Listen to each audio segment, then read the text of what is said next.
ऐसे तो लोग अमूमन झारखंड को खनिज संपदाओं के लिए जानते हैं और यही सोच रही है सरकारों की भी, जिसका परिणाम ये निकला है कि खनिजों का यहाँ ज़बरदस्त दोहन हुआ, जिसको लेकर लगातार यहाँ का प्राकृतिक का जो वातावरण है लगातार दूषित होता जा रहा है। लेकिन सरकार में आने वाली किसी भी पॉलिटिकल पार्टी के लोगों को ये आज तक पता ही नहीं चल पाया कि झारखंड में एक बहुत अच्छा रिसोर्स है, वो है इसका प्राकृतिक सुंदरता। अभी हम मौजूद हैं गुमला के सिसई प्रखंड में, जो यहाँ पर कोयल नदी है उसके किनारे हम मौजूद हैं और यहाँ की खूबसूरत वादियों को देखकर आप स्पष्ट समझ सकते हैं कि पर्यटन की क्या संभावनाएं हैं। यहाँ पर अगर सही रूप से पर्यटन का विकास किया जाए तो न केवल इस इलाके की अलग से पहचान बन सकती है, बल्कि आसपास के लोगों को रोजगार का बेहतर अवसर मिल सकता है।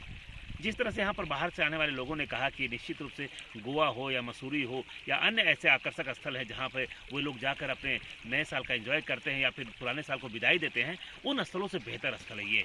यह सोंगरा एक स्थान है, यहाँ पर दक्षिणी कोयल नदी बहुत ही मनोरम दृश्य के साथ यहाँ पर बहती है और आप देख रहे हैं चारों ओर बहुत बढ़िया जंगल है और इस जंगल के बीच में दक्षिण कोयल नदी बहुत ही सुंदर कलकल अविरल जो यह बहती है, यह झारखंड में खासकर ये गुमला ज़िले की शान है।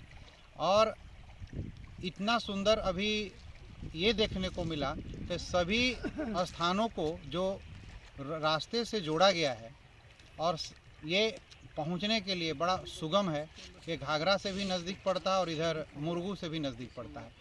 लेकिन अगर इस सब क्षेत्र को, इस सभी क्षेत्रों को और अगर सरकारी व्यवस्था मिले तो ये सब पर्यटक स्थल पूरे भारतवर्ष में प्रख्यात हो सकता है। इतना सुंदर यहाँ पर का फॉल है, इतना सुंदर नदी है, साफ नदी है। यहाँ के पानी, यहाँ जो इस नदी है इसको पीने, इस पानी को पीने में कोई दिक्कत नहीं है। और हम लोग आज यहाँ पर घूमने आए हैं और बहुत ही मनोरम दृश्य है। वाकई में प्रकृति इतना सुंदर तरीके से झारखंड को सजाया है कि उसका कोई मोल नहीं है, बस इसको विकसित करने की आवश्यकता है। गुमला से 50 किलोमीटर दूर में है, कितना बहुत ही मनोरम दृश्य है, बहुत सुंदर जगह। ये क्षेत्र पूरा इस टाइप के जगहों से पूरा भरा हुआ है, बस केवल इस सबको डेवलप करने की है।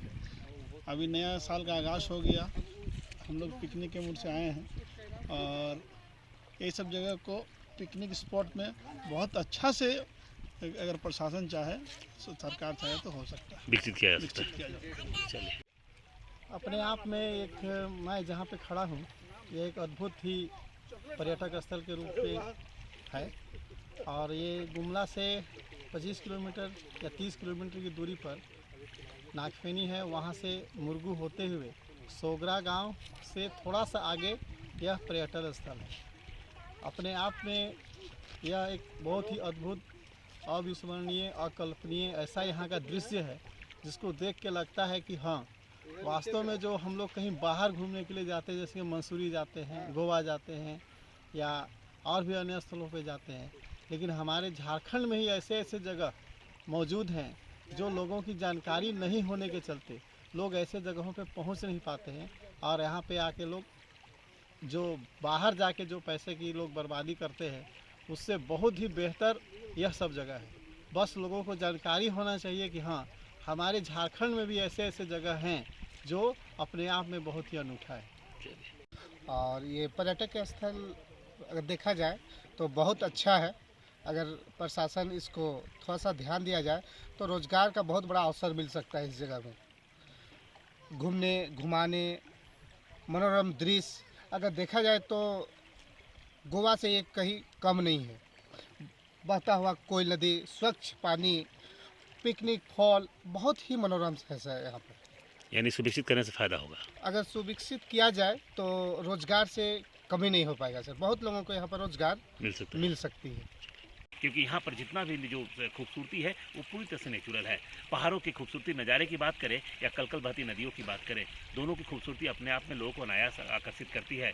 लेकिन दुर्भाग्य की बात है कि ना यहाँ कोई पर्यटक की सुविधा बहाल की गई है और ना ही ऐसा कोई संसाधन उपलब्ध कराया गया है जिसके कारण यहाँ पर्यटक आ सके। अगर इसका सही रूप से पर्यटन के रूप में विकास किया जाता तो सरकार को राजस्व का एक फायदा भी होता, साथ ही साथ स्थानीय लोगों को रोजगार का बेहतर अवसर मिल सकता है। क्योंकि सरकार भी कहती है और हम भी जानते हैं कि हर कोई को सरकारी नौकरी उपलब्ध नहीं कराई जा सकती है। लेकिन जो झारखंड में जो प्राकृतिक सुंदर वादियाँ हैं वो निश्चित रूप से रोजगार का एक बेहतर अवसर हो सकती हैं। बस केवल जरूरत है सुनियोजित तरीके से इसे विकसित करने की।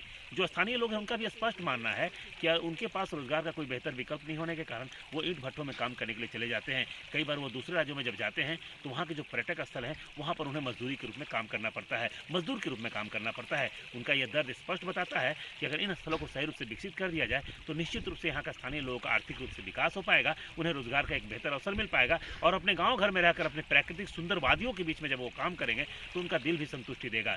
ऐसे में सरकार को इन स्थलों को गंभीरता से ध्यान देना चाहिए और इनके विकास को लेकर वो तमाम सुविधाएं बहाल करनी चाहिए, तभी जाकर इस स्थान का अलग पहचान बन पाएगा और सरकार जो कहती है कि प्राकृतिक सुंदर वादियों को संरक्षित करना है वो भी संभव हो पाएगा। अभी खैर आने वाले समय में देखना होगा, क्योंकि हर बार हम ये मुद्दा उठाते हैं, सरकार इन पर गंभीरता भी दर्शाती है और पर्यटन विभाग भी यहाँ पर स्थापित है, बावजूद इसके पर्यटन विभाग किस दिशा में काम करती है ऐसा कुछ नजर नहीं आता है, जो निश्चित रूप से इस इलाके के लिए नहीं बल्कि इस राज्य के लिए दुर्भाग्य की बात है।